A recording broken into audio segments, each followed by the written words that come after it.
এই মুহূর্তে আপনি এগিয়ে আসেন মালদা দক্ষিণ কেন্দ্রে এবং কি ভাবছেন এই মুহূর্তে মানে এবং সারা দেশেও বিজেপি খুব স্বস্তিদায়ক অবস্থায় নেই?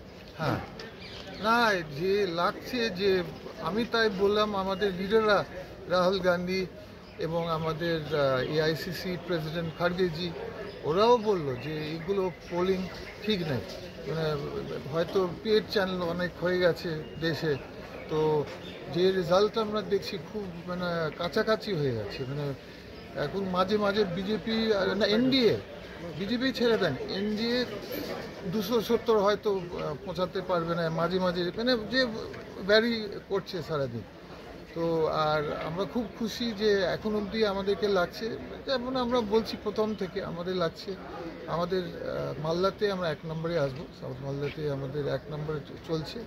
আর যেভাবে আমরা বিভিন্ন কাউন্টিং রুম থেকে খবর পাচ্ছি আমাদের লিড আরও বাড়বে কিছুদিনের মধ্যে। ওয়েস্ট বেঙ্গলে তৃণমূলের বিরুদ্ধে আপনারা লড়েছেন, যদিও ইন্ডিয়া জোটে তৃণমূল আছে, কিন্তু পশ্চিমবঙ্গে তৃণমূল সুইপ করেছে এবং সেখানটায় আপনাদের পিসিসি প্রেসিডেন্ট মিস্টার চৌধুরী তিনিও পিছিয়ে আছেন, কীভাবে দেখছেন? দেখুন, অধীরবাবু হচ্ছে একটা আমাদের লড়াইকো লিডার, তো আমার মনে হয় কাউন্টিংটা শেষ হয়েছে কি এমন হতে পারে যে উনি, আমার আশা আছে উনি জিতবেন শেষে, মানে ফুল কাউন্টিং তো হয়নি, আরও অনেক রাউন্ড বাকি আছে।